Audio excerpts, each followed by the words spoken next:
Assalamu alaikum madada na makaka, wazee kwa vijana. Hi guys, thank you for your time that you've been showing me, for your love. Actually, you are very great people. So today I'm taking a different direction. So today I'm going to discuss about Ford Kenya Party. And of course, many people know Ford Kenya Party. Ford Kenya Party is the second largest party or the second oldest party after KANU. So Ford Kenya, of course, as we know that previously it was Ford, then it went to Ford Asili, then right now we have Ford Kenya. For those who do not know, the meaning of Ford Kenya is Forum for Restoration and Democracy in Kenya. And that's the stand or the definition of the party. And today, so I would like us to discuss the happenings in the party since May up to 24th of September this year. And to be specific, I'll be discussing about the party leader and the coup plotters and other. I'll also touch about the Luhya unity that of course all of us are eyeing and wishing that one day, one time we have this Luhya unity that we've been admiring. And so without wasting much time, it should be remembered that Ford Kenya has had leadership wrangles since May 2020. This is not a new thing. We've been seeing it in news, various channels on radio. So it is not a new thing. So it must be known that we had a coup. Leadership wrangles that this says I want to be the leader. This says Wafula Mnyini says I'm the leader. Moses Wetang'Ula says I'm the leader. But of course, we shall see who the leader is as we go on. So there was also a plotted coup led by Wafula Mnyini and his counterpart Simiyu. And the coup, of course, as we've known or as we read in various newspapers and saw in various TV stations and even heard in radio stations, is that these coup plotters destroyed some properties in the party headquarters at Oledume Road. And it is visible, I guess people were there, cameramen were there, and they saw how the window panes have been destroyed. And I heard at some point that some cameras or some laptops were stolen, of which we are yet to determine whether it is true or false. So this situation comes in even when Mulembe Nation was trying to unite, a situation that has become an elephant in the Luhya room. So the Mulembe Nation's unity has become an elephant that no one wants to touch on it because you don't know where you will get the kick. So it must be noted that every time the Luhya community leaders come together to push for the unity of the region, members always ended up pulling towards the opposite direction. This can be seen from Wafula Mnyini and Simiyu trying to push to the opposite direction from what Moses Wetang'Ula and Honorable Mudavadi are trying to do in uniting the Mulembe Nation.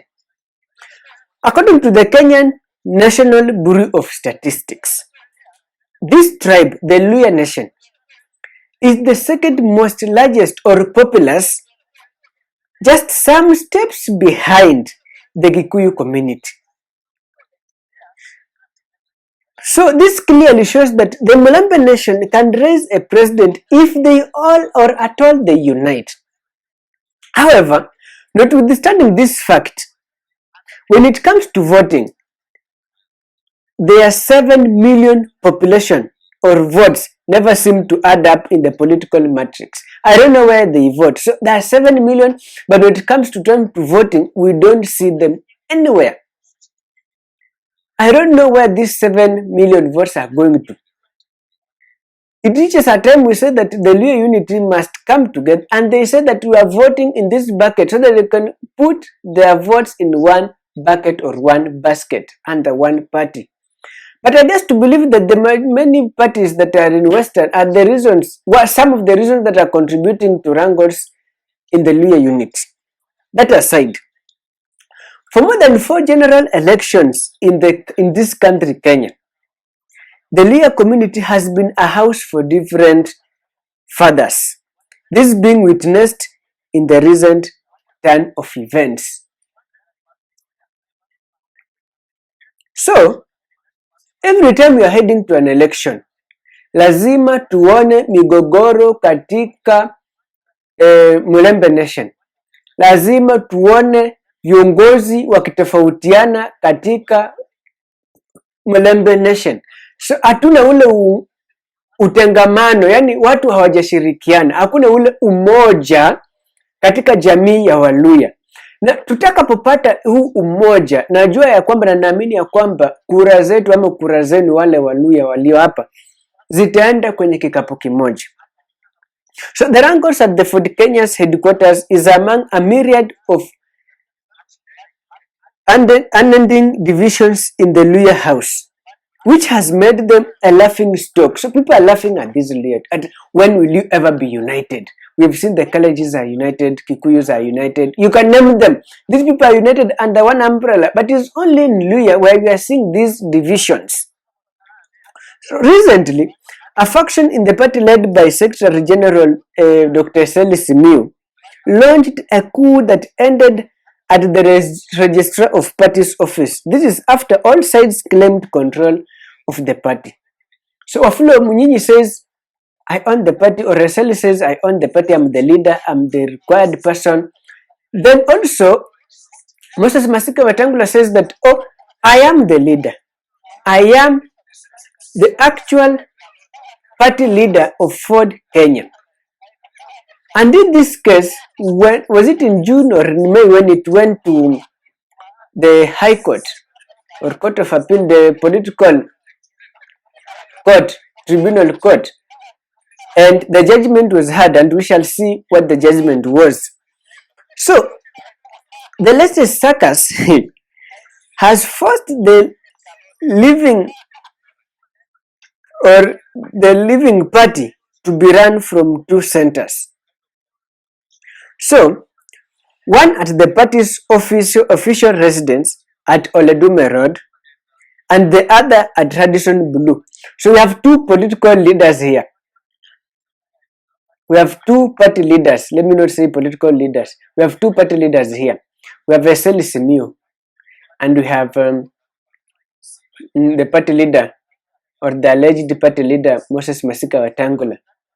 So for Moses Masika Wetang'Ula, he is in the party headquarters in Oledume Road. Then these co-plotters, our Seli Simiu and Wafula Munyinyi, they have identified the office to be in a hotel, that is Radisson Blue Hotel, of which it also raises some questions that how and when can political leaders have their offices in a hotel? It is a failure. So in recent rejoinder, the Moses Wetang'Ula-led camp said that they are the legitimate owners of the party. This was seen recently when all the Nairobians or Nairobi party officials had a press conference, and they released they gave a press release saying that they were behind the Bungoma Senator Moses Masika Wetang'Ula. We all saw that. It was all over to these media houses and even radio stations, newspapers. We saw it. And Luyas have remained divided, of course. This comes in after a meeting that was led in Kitale that declared Kakamega Governor Wycliffe Ambetsa Oparanya and Devolution Secretary or Devolution Cabinet Secretary Eugene Wamarwa as the community spokesperson or spokesman. So I wonder. So on different occasions, Governor Oparanya and CS Wamalwa are being sworn in as the Luya spokespersons, of which we fail to understand who is the right Luya spokesperson or who are the right Luya spokesmen or spokespersons. And so it says us a red alarm. It gives us a concern that we are laughing at the Luya unity. We are laughing at the Mlembe Nation, that they are never united. So when you declare, I remember there's a time Mudavadi was declared by Mr. Atwoli as the Luya spokesperson. And I guess it is the same Mr. Atuol is saying that now Mudavadi cannot be the Luhya spokesperson, and is advocating for these other young men, for old men, if I lack a better word for them. I wonder where the stand is. Atuol is also a Luhya. Instead of advocating for Luhya unity, is also spearheading the division in the Luhya unity. Is behind this coup, as many people say it. I don't know, but we are yet to prove these words. So the blessings of Luhya elders have essentially been touted to give an exit notice to the recent or current kingpins. Former cabinet minister, that is Muskari Kombo, we have Noah Wekesa, and Fred Gumo, as well as Busia Governor Sospita Ojamong and Trans Nzoia Senator Michael Mbito also accompanied the duo on the tour. So you find that we have lawyers pulling on, we have other lawyers pulling on this side, and we have other lawyers pulling on the other side. So there's no way you will meet at a particular point. So there's no joint union. There's no particular point that you say, no, we have agreed here as all Mulembe Nation leaders, we've agreed that today we have this spokesperson. I've never seen that. I don't know if it will happen in the coming future, but of course, these are painting a picture that is being transformed and pushed to other people, that is being pushed to the coming generation. So the coming generation know that Mulembe Nation will never unite. If you do that, so I beg and I urge leaders of Mulembe Nation to come together to unite for a better tomorrow, so that our votes, you will, by the way, you will raise a president if at all unite. Listen to me and listen to me carefully. For the few years I've been in politics, or I've been a political analyst, I've not spent so many years in this, but I have an experience that if at all lawyers will unite, they raise a president. Mark my words, they raise a president. So Wamalwa and Oparanya said that they will be meeting elders from all communities in the region to seek their blessings. Meanwhile, what are the other leaders doing? If Wamalwa and Oparanya are moving up and down to seek the blessings of these elders, what is Wetang'Ula doing? What is Mudavadi doing? They're supposed to have gone ahead and sought the blessings of these elders of Mulembe Nation. And Mudavadi, being the current spokesperson of the Mulembe Nation, is supposed to use his powers to act as the real spokesperson of the Mulembe Nation. It pains me a lot to see that some tribes are united, but the tribe back in the village, in Kakamega, Bungoma, Vihiga, Busia, they are not united. It is a high time that these people come together. They leave alone, or they leave aside their political wrangles and decide to form a coalition that will foresee a president coming from the Mulembe Nation. Now, back to our coup plotters, back to Moses Masika Wetang'ula. So the case was presented before the court for hearing and ruling. And on Thursday, 24th September 2020, a ruling was made. So the ruling was made in favor of the Bungoma Senator Moses Masika Wetang'ula. So the court said that Moses Masika Wetang'ula is still the leader. He exercises the leadership of the Ford Kenya party at his will, at his comfort. And of course, we all celebrate this. It is a victory. So the case was on Thursday, and we saw different celebrations. So celebrations were had all over the Nairobi headquarters. Mr. Wetang'ula then met his Nairobi officials at the official party headquarters at Oledume Road. Yes, on Thursday in the morning, just immediately after the court hearing, Moses Masika Wetang'ula made his way to the party headquarters and made the Nairobi chairman for this party, where they discussed a lot. So they discussed a lot. I don't know what they discussed, but they discussed a lot. And of course, I believe justice had been found. That is according to what Moses Masika Wetang'ula had said. Kama wanachama wa chama cha Ford Kenya ni kuwaambia wafuasi wetu, chama kiko imara, chama kina nguvu, chama kinaenda mbele. Wale ambao walijifanya wanafanya mambo ya mapinduzi, we told them that coup is dead on arrival, and indeed it was dead on arrival. Sisi tunaenda mbele, wacha waendelee kutoa matusi kwa mitandao. Matusi haitaumiza mtu, kelele ya chura kwa maji haitazuia ng'ombe kunywa maji, na sisi tutaenda mbele kama chama ambacho kiko na heritage ya watu wetu na members wetu kutoka kule Mandera mpaka kule Vanga, kutoka Malaba mpaka Lamu.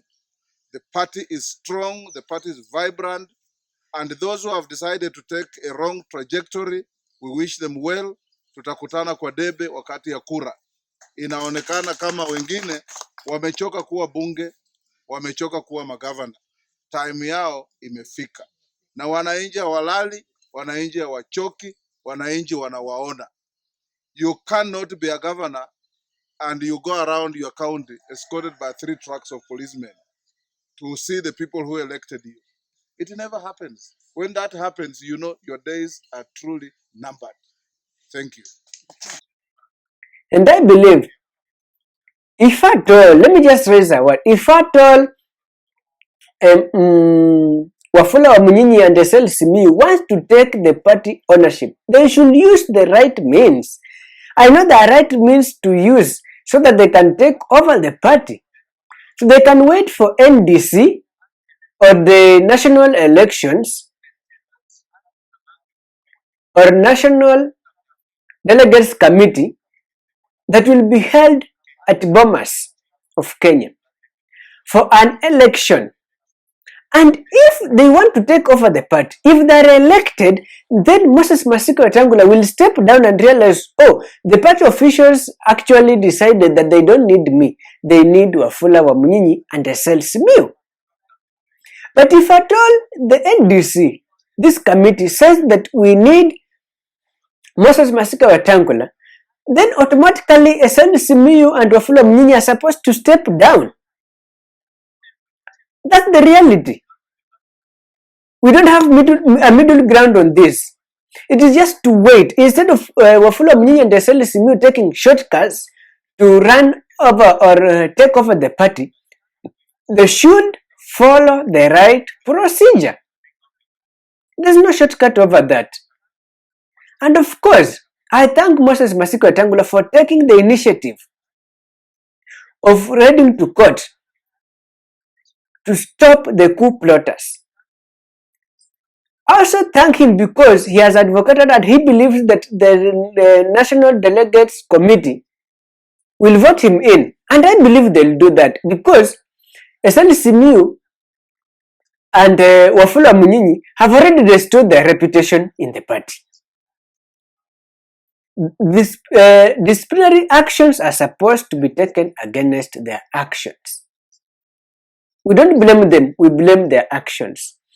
So if at all we need a better tomorrow, it is a high time we realize that this nation is not short of fools. So when Wafula Wamunyinyi thinks that he can take the party at any point, he must realize that the party has owners. The party has people who vote for these leaders.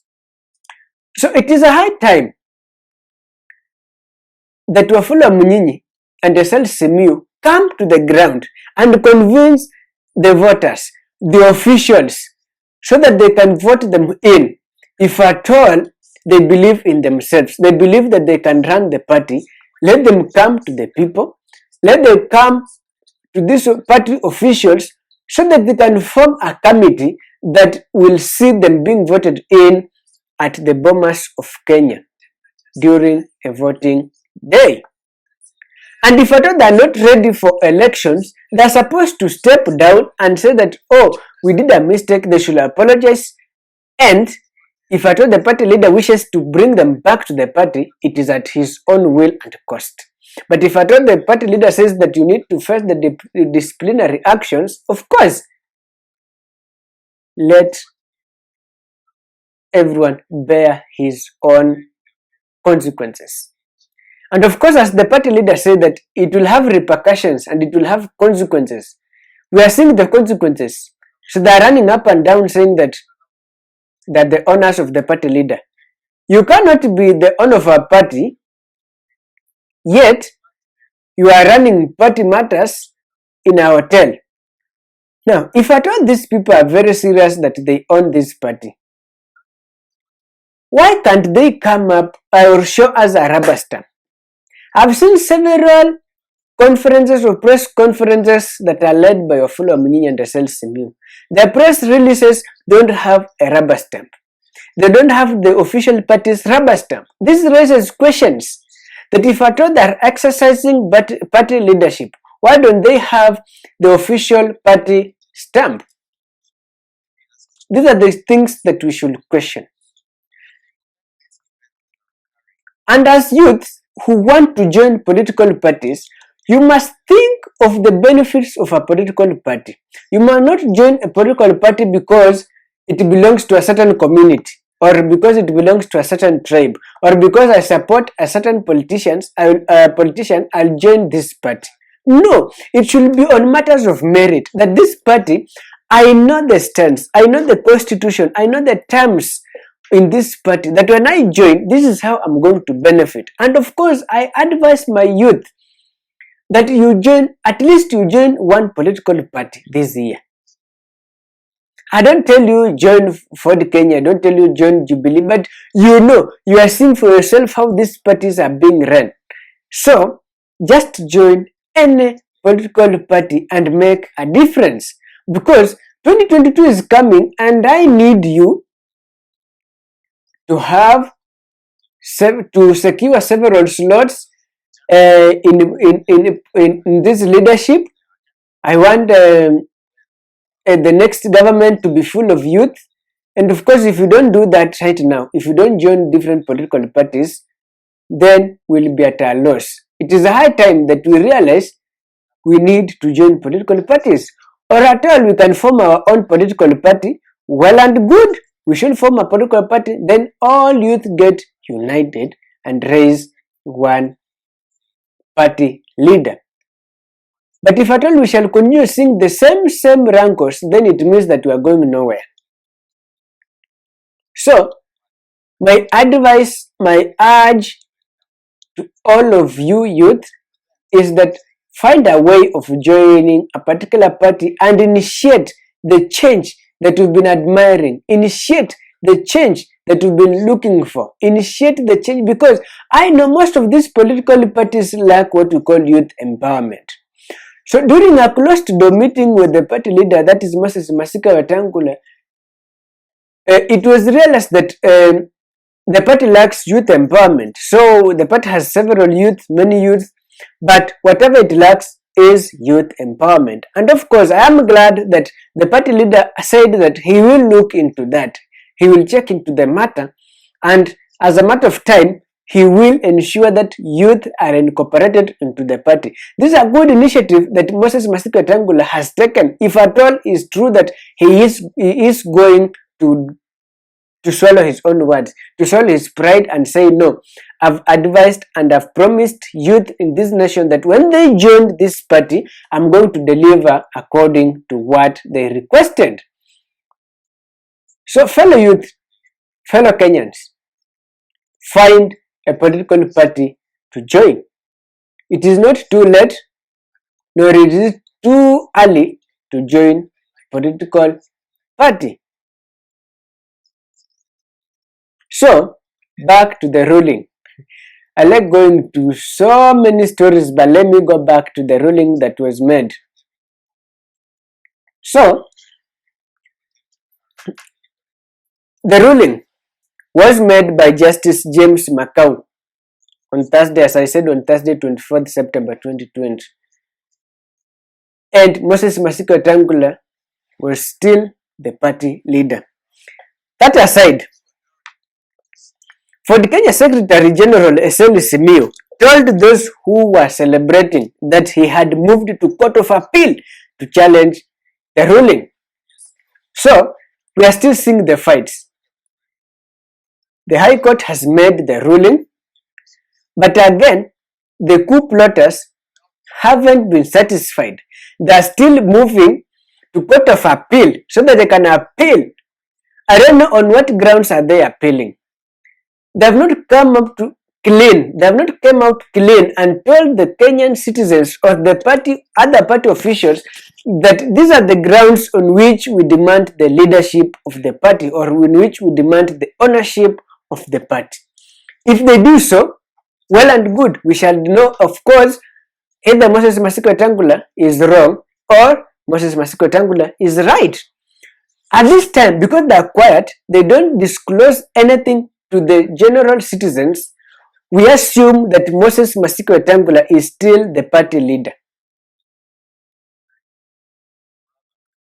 Everybody knows that.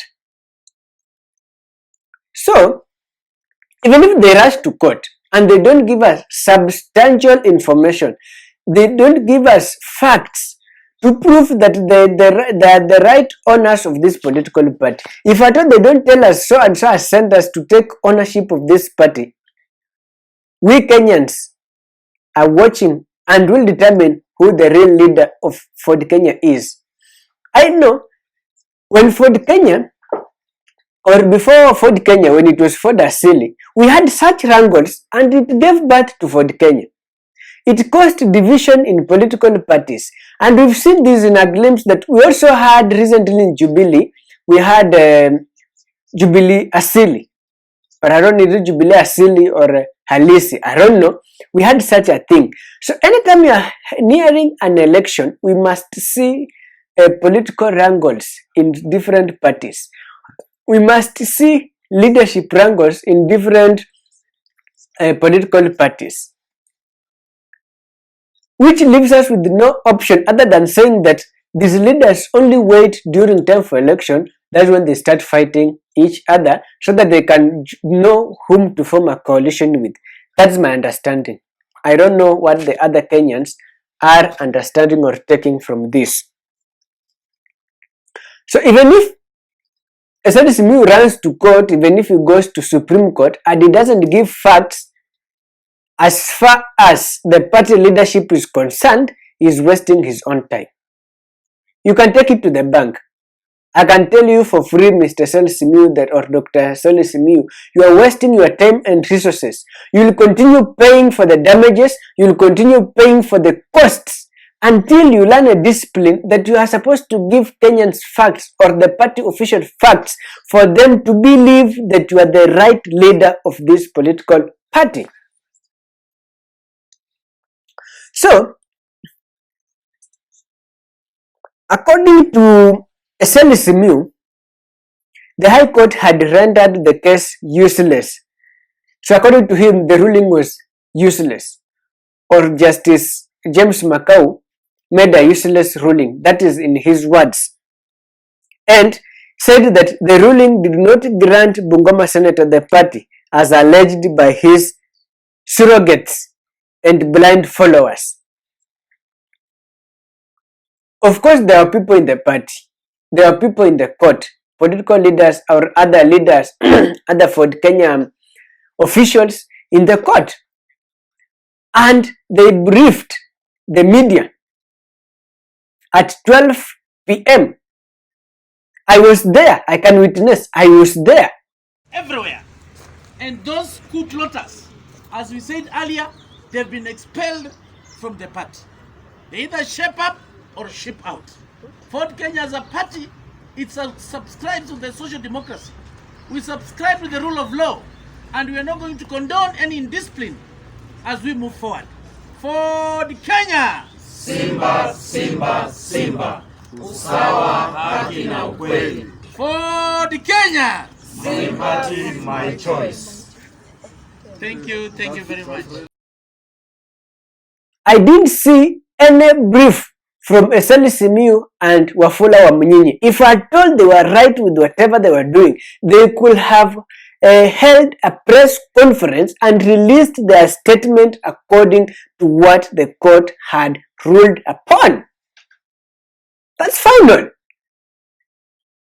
You cannot fight a losing battle. As I said, I only argue with fools. I don't have time to waste. So, Eseli Simiyu and Wafula Wamunyinyi, they're just fighting, or these are kicks of a dying horse. They're going nowhere. And I repeat, I was there when the party leader, that is Moses Masika Wetang'ula, was speaking to the media, and the various media houses were in attendance. With that, I can attest to that. I don't want to lie. I want to speak from facts, because I even have the videos, have the clips. If at all someone comes in, I'll share the same clips. I don't have clips of Eseli Simiyu. I don't have clips of Wafula Wamunyinyi addressing the media. I don't know where they get their statements from. So they just get in a closed door meeting, then they release a press release. That's not how things should be done. Let us follow the protocol. Let us follow the order of things, the order of the day, at how things ought to be done. In Trans Nzoia, Ford Kenya bedrock, Ford Kenya supporters had mixed reactions, and Motosiet ward rep, that is Mr. Bernard Muganda Alanian, led Wetang'ula's followers in celebrating the victory. We've seen clips circulating on social media, that is Twitter, Instagram, WhatsApp, Facebook, all over. You can name them. Of people from Trans Nzoia County celebrating, led by the Motosiet ward rep, that is Bernard Muganda. So they were celebrating the victory as other people were weeping. Hey.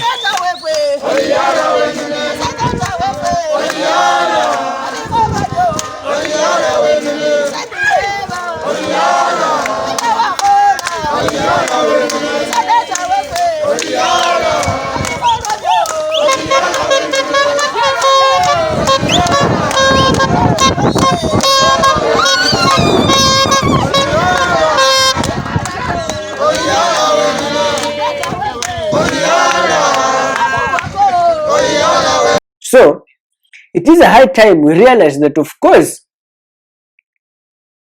we need to understand who is the official party leader. In brief, let me talk about this Moses Masika Wetang'ula as I know him. I remember he served as the Senate Minority Leader. And within a short period of time, he was withdrawn. His position was given to Siaya Senator, that is Moses Orengo. And one thing I like about Moses Masika Wetang'ula is that he doesn't give up. He continues to push. And I remember at some point he was discovered as the most effective senator in the Senate. He was number one. I don't want to give a lie. It is in the you can check on the internet or any other place and will see that actually whatever I'm saying is true. So Moses Masika Wetang'ula has also worked in various positions. He has worked with the Mwai Kibaki. He has also worked as a minister, of course we all know that, and we've seen his great work. He's a good leader. He's a leader whom each and every person should emulate is a leader whom, if you cross his path, you are going to be in a hot soup.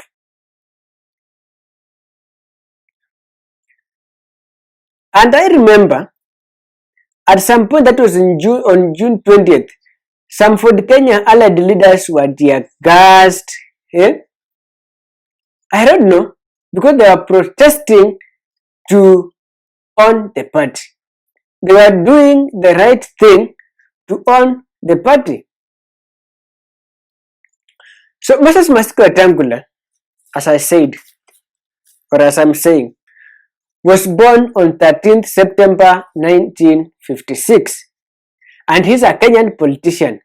So he has served in the government of Kenya as a Minister for Foreign Affairs from 2008 to 2010, and from 2011 to 2012 as he was Minister for Trade from 2012 to 2013.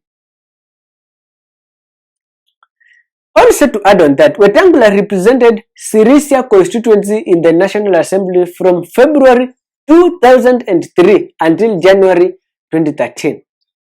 He was elected to the Senate of Kenya in 2013, representing Bungoma County, and became a minority leader in the Senate.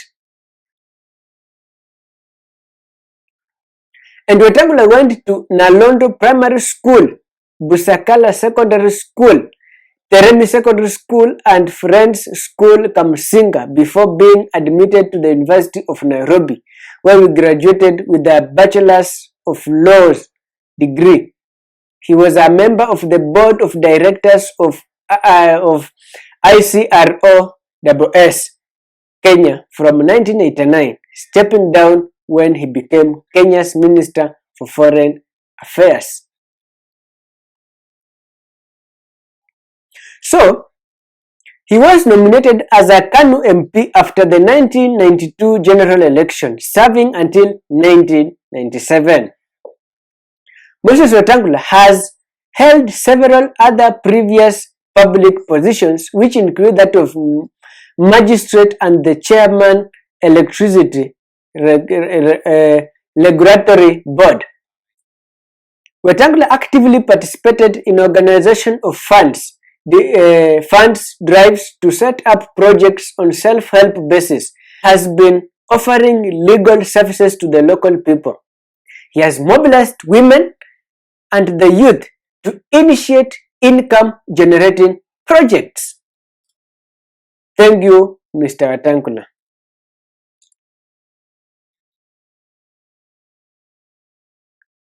Wetang'ula was elected to the National Assembly in the December 2002 parliamentary election.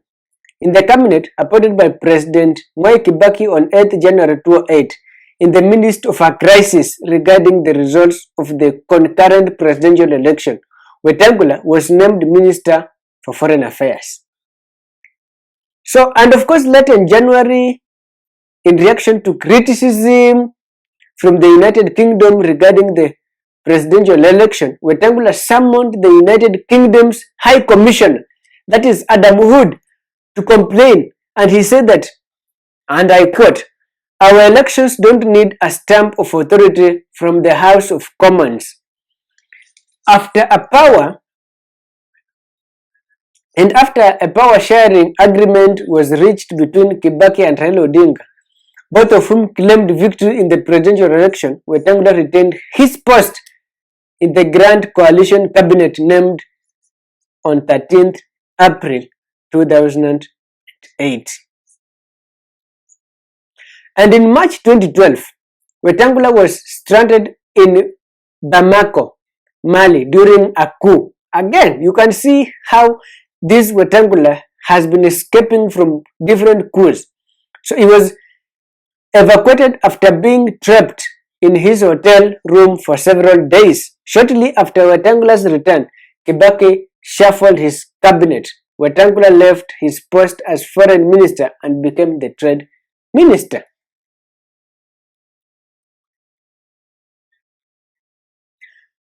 So Wetang'Ula also left his ministerial post on 27th October 2010 due to ongoing that we had an investigation on his alleged involvement in the Kenyan Tokyo Embassy scandal. This shows that Wetang'Ula is a good man. In case he's mentioned in a particular case, he steps down. Of course, in 2010, October 27th, he stepped down. And it was alleged that instead of accepting free property from the government of Japan for the embassy, 1.6 billion shillings was withheld from the sale of Kenyan property in Nigeria and used to buy a less suitable property. And George Saitoti served as acting foreign minister during Wetang'Ula's absence. He was absolved of the allegations and returned to the ministry in August 2011. That is after a year. So this, although he permanently left the position a few months later to successfully contest for the position of a senator for Bungoma County. This is a good leader that we should emulate. A leader who steps down when he has been mentioned in a scandal. A leader who knows the interest of what he is looking for. So after winning election to the Senate, Wetang'Ula was selected to serve as a minority leader of the Coalition for Reforms and Democracy. The Bungoma High Court nullified his election on 30th September 2013 and the Speaker of the Senate declared the seat vacant on 16th October 2013. In a by-election held on 19th December 2013, Ford Kenya candidate Moses Masiko Wetang'Ula recaptured his Bungoma senatorial seat with a landslide win after garnering 149,458 votes against his main contender Musikari Kompo, who got about a half of the votes. This is someone you can never compete with. He wins an election, you petition, his results are nullified, he contests again, he wins with more votes than before. So Kombo was vying on a new Ford Kenya ticket, came second with 81,016 votes, followed by independent candidate David Makali and Labour Party of Kenya candidate Bifoli Wakoli at a distant third and fourth place respectively.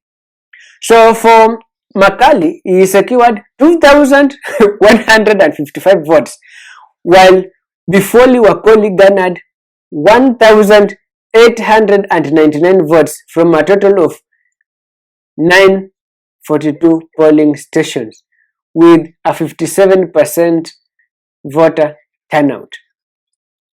And on the 20th of March 2018, Wetang'Ula was replaced by Siaya Senator James Orengo as Senator Minority Leader. That's a brief understanding of Moses Masika Wetang'Ula. Of course, someone whose results have been nullified and he goes back to the ballot and he beats them thoroughly. And there is someone who petitioned for against his victory, is ashamed he gets half the votes. He gets half the votes of Moses Masika Wetang'Ula. This is so ironical. Even if I'm the one, I cannot do that. I cannot even appear in the public. Getting 81,000, someone gets 142,000. This is laughable. Let me laugh at it. It is laughable. Of course, there are so many that we can talk about. But meanwhile, Mheshimiwa Moses Masika Wetang'Ula has fought for the party. He has fought for the party. And of course, on June 20th, as I mentioned earlier, police in Bungoma tear-gassed Ford Kenya party leader Moses Wetang'Ula and other leaders from Western Kenya as they attempted to address the public in Kimilili town that Friday. So, and this was the first Bungoma senators return to his home following leadership wrangles in his party, which saw him temporarily replaced as the party leader by splinter faction led by Kandui MP Wafula Munyinyi and Tongaren MP SL Simiyu, who is also the party secretary general. He was tear gassed. I don't know why. So, Wetang'Ula was leading a convoy into Kimilili town and was unable to proceed after police tear gassed his vehicles over concern of social distancing by the crowds that were gathering around him. And of course, in a response, the former Senate Minority Leader urged Kakamega Governor Wycliffe Ampeto Oparanya and Devolution Cabinet Secretary Eugene Wamalwa to use their positions to ensure the region's development projects are adequately financed and completed in time. And this is a good initiative that Moses Masika Wetang'ula is doing. He faces his opposers or his opposition in a right way. He doesn't insult anyone, as we see other political leaders do. He doesn't insult anyone. And if at all Moses Masika Wetang'ula has insulted anyone, they should come out clean and say, Moses Masika Wetang'ula insulted me at this time. I've never seen, I've never heard, for the time I've been in politics as a political analyst, I've never heard of Moses Masika Wetang'ula insulting any other leader. He only talks in proverbs. Yes, anaongea kimafumbo, as he always says. And of course, nasema heko kwa Moses Masika Wetang'ula. You've done the party proud by what you've done. You've done a great job to ensure the party is united. One more thing I urge you to do is to ensure that you incorporate SL Simiyu and Wafula Munyinyi back into the party. You should summon them. Tell them their mistakes, if at all you are a good political leader. If they ask for forgiveness, please go ahead and forgive them. If they don't ask for forgiveness, don't expel them from the party. Sit down with them, discuss the issue. As we all know, running away from a problem isn't solving the same problem, but rather creating more of the problem. As I wind up this show, as I said earlier, this show was to discuss Moses Masika Wetang'ula, and I'll be discussing several other political leaders as time goes by. I'll also be inviting other panelists to discuss the same issue that we raise here.